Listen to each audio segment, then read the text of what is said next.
মন চাইলে গ্যাস আসে 1 ঘন্টার জন্য, তারপরে আবার রাত পর্যন্ত গ্যাসের কোনো খবর নাই। সমস্যা হলো সকাল 7টা থেকে দুপুর 2টা পর্যন্ত গ্যাসের কোনো চাপ থাকে না, চুলা মিটমিট করে জ্বলে। তিতাস গ্যাস ফিল্ড বাংলাদেশের অন্যতম প্রাচীন ও প্রধান প্রাকৃতিক গ্যাস কেন্দ্র।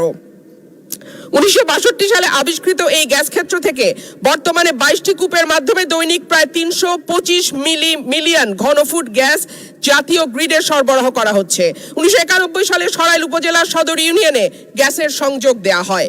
শুরুর দিকে গ্রাহক ছিল 1000, বর্তমানে কাগজে কলমে 5000, কিন্তু অবৈধ সংযোগ যদি আমরা এর সঙ্গে যুক্ত করি তাহলে প্রায় 8 থেকে 9000। কিন্তু প্রত্যেকজন গ্রাহকই আছেন চরম গ্যাসের সংকটে। সরাইল সদরে 1.5 কিলোমিটার এলাকায় 6 ইঞ্চি এবং 1 কিলোমিটার এলাকায় 4 ইঞ্চি ব্যাসের পাইপ দিয়ে গ্যাস সঞ্চালন লাইন টানা হয়েছে। এরপরে পাড়ায় পাড়ায় 2 ইঞ্চি ব্যাসের পাইপ বসানো হয়েছে। কিন্তু সমস্যা হলো সকাল 7টা থেকে দুপুর 2টা পর্যন্ত গ্যাসের কোনো চাপ থাকে না, চুলা মিটমিট করে জ্বলে। এরপর মন চাইলে গ্যাস আসে 1 ঘন্টার জন্য, তারপরে আবার রাত পর্যন্ত গ্যাসের কোনো খবর নাই। দেশে গ্যাসের সংকট আছে, তার উপরে শীতকালে গ্যাসের চাহিদা আরো বাড়ে।